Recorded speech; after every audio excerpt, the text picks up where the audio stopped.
বেশ্যাপাড়ায় প্রথমবার মনে হচ্ছে। হ্যাঁ। আপনি এই গলির সব মাগিগুলোকে দেখেছেন কি? আমি কিছুটা ঘুরে দেখেছি। একটা সিগারেট খেতে পারি?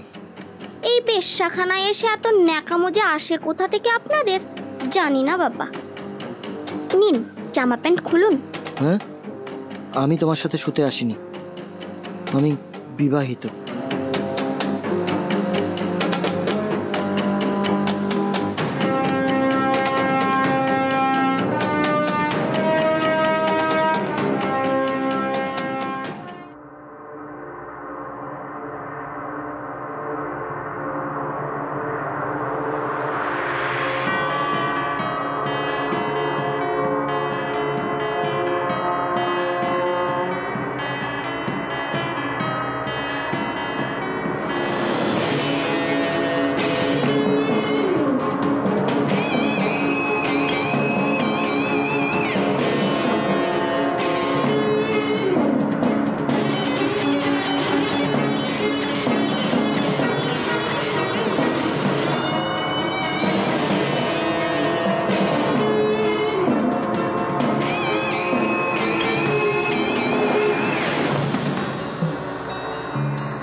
নাম কি তোমার? কেন, নাম দিয়ে কি ধুয়ে খাবেন? আমার নাম উষা। ও, বয়স কত? কেন বাবু, বয়স বললে কি 200 টাকা বেশি দেবেন?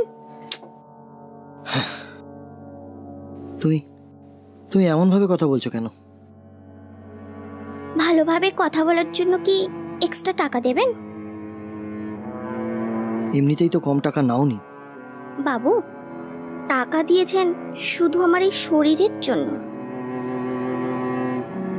কেন ফালতু সময় নষ্ট করছেন? নিন নিন, তাড়াতাড়ি শুরু করুন। একটা সিগারেট খেতে পারি? খান না, আমাকে জিজ্ঞাসা করার কি আছে? না মানে, যদি তোমার সমস্যা হয়। বাবা, আর পারি না। এই বেশ্যাখানায় এসে এত ন্যাকামো যে আসে কোথা থেকে আপনাদের জানি না বাবা। সমস্যা তো থাকতেই পারে, অনেকেই তো সিগারেট খাওয়া পছন্দ করে না। সমস্যা তো মানুষের থাকে বাবু, আমরা তো মেশিন। তুমি অনেক বেশি বকছো। সমস্যা আছে কিনা তাই বললাম। আপনি আপনার সমস্যা দূর করে এখান থেকে বিদায় হন। নিন, জামা প্যান্ট খুলুন। হ্যাঁ, আমারটা আমি খুলবো নাকি আপনি খুলে দেবেন? না মানে, অনেক বাবু তো গায়ে হাত বোলাতে বোলাতেই পোশাকটা খুলে দেয়। না মানে আমি, না হ্যাঁ মানে মানে না আমি আমি আমি মানে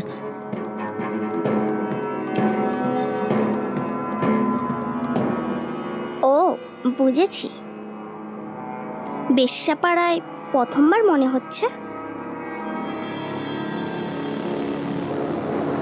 হ্যাঁ। কেন, গার্লফ্রেন্ড শুতে দেয়নি নাকি? না বাবা, আমার কোনো গার্লফ্রেন্ড নেই। এরম ঢ্যামনা গা জ্বালানো মানুষ হলে গার্লফ্রেন্ড পাবে কোথায়? আমি বিবাহিত। ওরে শালা, আপনি তো হেভি চালুমাল আছেন। তা বউ কি বাপের বাড়ি গেছে নাকি? আর আপনি সোজা বেশ্যাপাড়ায় চলে এলেন? সত্যি মাইরি, আপনাদের মতো বড় লোকেরাই পারে এটা করতে। আমি তোমার সাথে শুতে আসিনি, আমি এসেছি আমার বউকে খুঁজতে। তার মানে? সে কথাটাই তো তোমাকে এতক্ষণ ধরে বলার চেষ্টা করছি। কি কথা? মাসখানেক আগে আমি আর আমার বউ শপিং সেরে বাড়ি ফিরছিলাম। হঠাৎ 3-4 জন লোক এসে আমাদের মুখ রুমাল দিয়ে চেপে ধরল।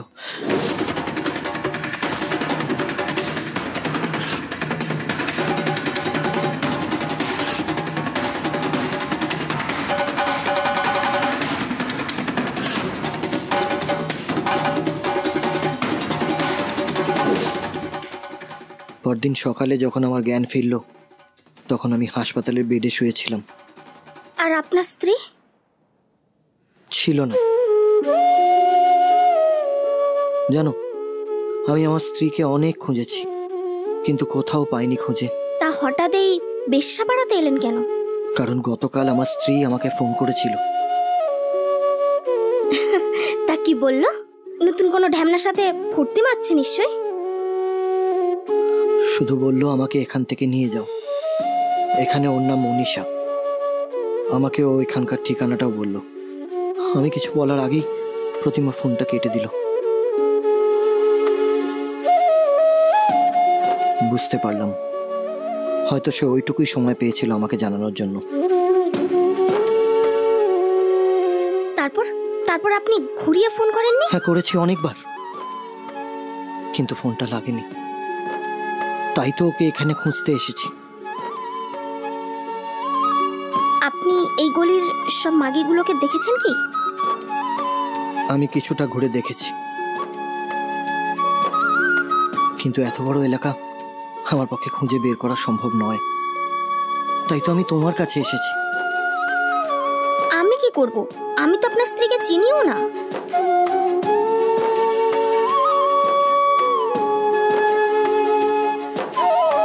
এইটা আমার স্ত্রী।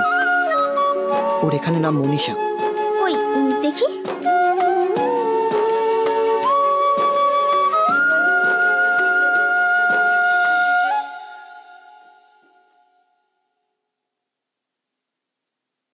তোমার মতো একজন বন্ধুই পারে আমার স্ত্রীকে খুঁজে বার করতে।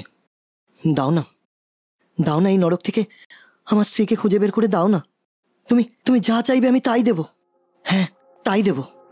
আমার কি লাগবে সেটা আমি আপনাকে পরে বলবো, কিন্তু তার আগে আপনি বলুন তো, আপনি কি পারবেন এখান থেকে আপনার স্ত্রীকে ফিরিয়ে নিয়ে গিয়ে আবার আগের মতো সংসার করতে? কেন পারবো না? আমি তো বেশ্যা মনীষাকে ফিরিয়ে নিতে আসিনি। আমি তো এসেছি আমার স্ত্রী প্রতিমাকে ফিরিয়ে নেওয়ার জন্য। তুমি তো এখানে সবাইকে চেনো। আমার জন্য একটু চেষ্টা করে দেখো না। একটা কাজ করুন, আপনি আপনার নাম্বারটা আমাকে দিয়ে যান। আমি চেষ্টা করে দেখছি কি করা যায়, তারপরে আমি আপনাকে জানাচ্ছি। ঠিক আছে, বলুন। 8017542013।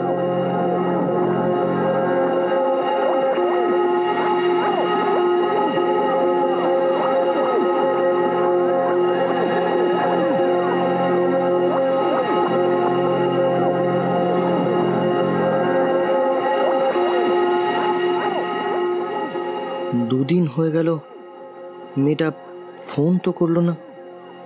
ও কি খোঁজ পায়নি,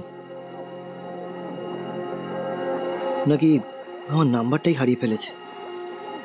মেয়েটার নাম্বার নিয়ে আসা উচিত ছিল। ইস, বড় ভুল হয়ে গেছে। আজকে একবার গিয়ে দেখব। না, আরো একদিন না হয় দেখি।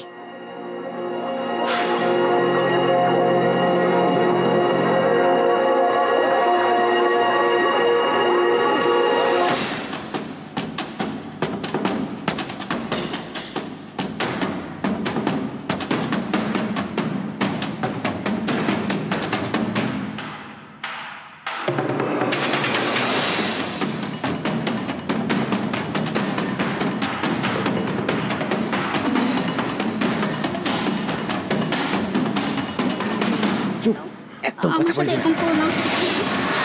ছেড়ে দাও, আমাকে ছেড়ে দাও প্লিজ। টাকা দিয়ে তোর কাছে এসেছি এমনি। আমাকে ছেড়ে দাও প্লিজ, আমার সাথে এরকম করো না প্লিজ, আমাকে ছেড়ে দাও।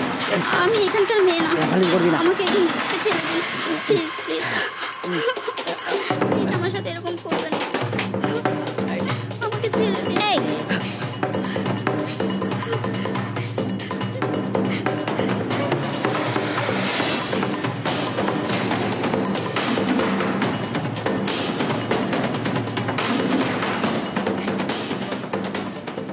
তোমার নাম কি প্রতিমা? হ্যাঁ, আমার আসল নাম প্রতিমা, আর এখানকার নাম মনেশা। কিন্তু তুমি কে? এই কুত্তার বাচ্চা, কি শুনছিস এখানে? বেরো এখান থেকে।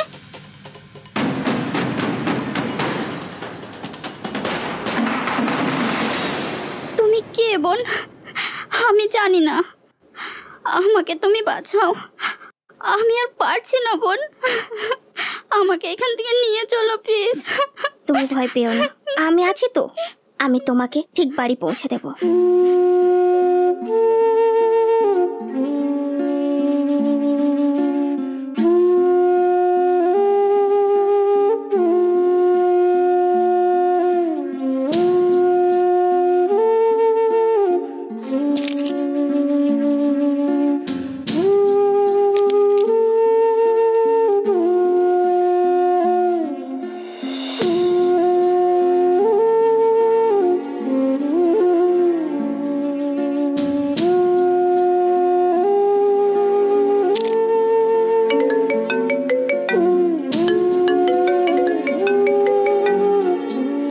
হ্যালো, কে বলছেন?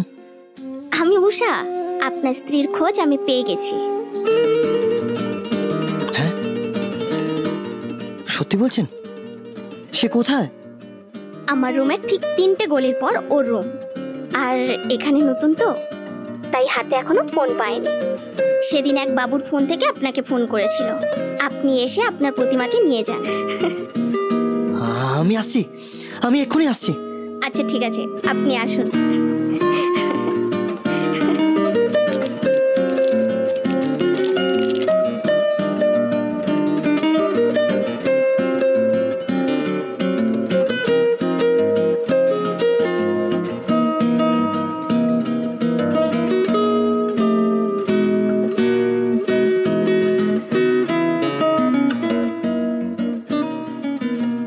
একটু বিরক্ত করছি। কি বলে যে তোমায় ধন্যবাদ জানাবো আমি নিজেও জানি না। এবার বলো, তোমাকে কত টাকা দেব? আমার টাকা লাগবে না, টাকার থেকেও অনেক বেশি কিছু আপনি আমাকে দিয়ে গেলেন বাবু। মানে তুমি কি বলছো? আমি বুঝলাম না। আজ থেকে 4 বছর আগে গ্রামের এক ছেলেকে ভালোবেসে বিয়ে করেছিলাম। খুব ভালোবাসতাম ওকে। বাবা মা মেনে নেয়নি, তাই পালিয়ে বিয়ে করতে বাধ্য হয়েছিলাম। তারপর কি হলো? বিয়ের 20 দিনের মাথায় আমাকে এই নরকে বিক্রি করে দিয়ে গেল, তাও মাত্র 30,000 টাকার জন্য। আপনি এখান থেকে চলে গেলেন না কেন? অনেকবার পালিয়ে যাওয়ার সুযোগ পেয়েছিলাম। তাহলে পালিয়ে গেলেন না কেন? কোথায় যাব বলুন স্যার? এই মুখ নিয়ে কিভাবে বাবা মায়ের সামনে গিয়ে আমি দাঁড়াতাম? আর রাস্তায় নামলে তো এই সমাজের বাবুরা ছিঁড়ে খেত। তাই বলে তোমার জীবনটাকে এইভাবে নষ্ট করে দেবে বোন?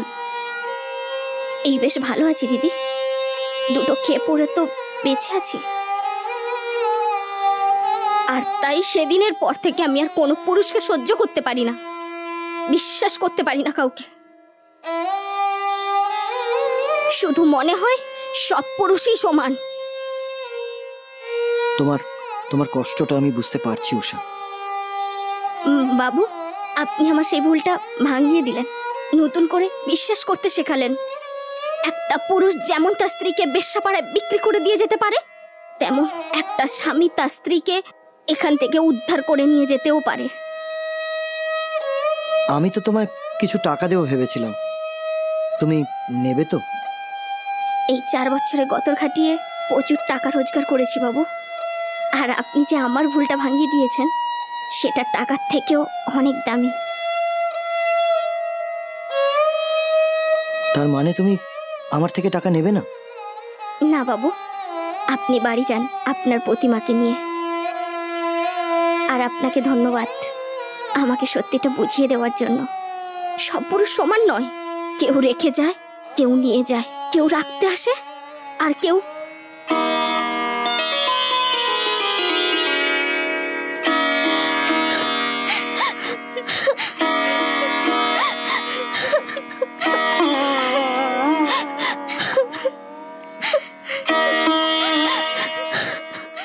উষা, তোমায় একটা কথা বলবো?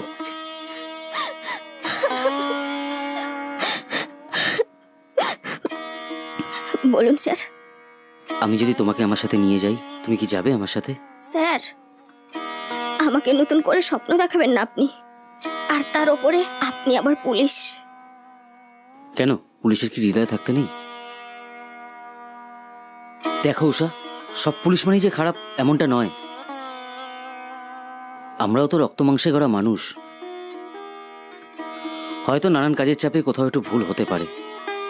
সত্যি তো উষা, সব পুলিশ কিন্তু খারাপ হয় না। তুমি ওনার কথায় রাজি হয়ে যাও। উষা বোন আমার, এই নরক থেকে বের হয়ে চলো। এই নরক থেকে একজনকেও যদি জীবনে সুন্দর একটা ফুলের বাগান উপহার দিতে পারি, তাহলে জীবনে সত্যি খুব শান্তি পাবো।